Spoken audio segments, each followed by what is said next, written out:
अस्सलामुअलैकुम नाजरीन, जहां पर आपके साथ आज की सबसे बड़ी और अहम ब्रेकिंग न्यूज़ से आपको आगाह करते चलें। नाजरीन, महकमा मौसमियात ने वेदर के हवाले से न्यू पेशगोई शेयर कर दी है।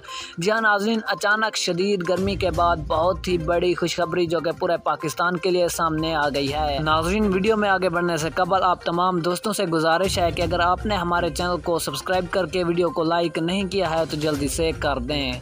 नाजरीन, महकमा मौसमियात की रिपोर्ट के मुताबिक 1 जुलाई से पूरे पाकिस्तान में ख़तरनाक तरीन बारिशों का स्पेल शुरू होने जा रहा है।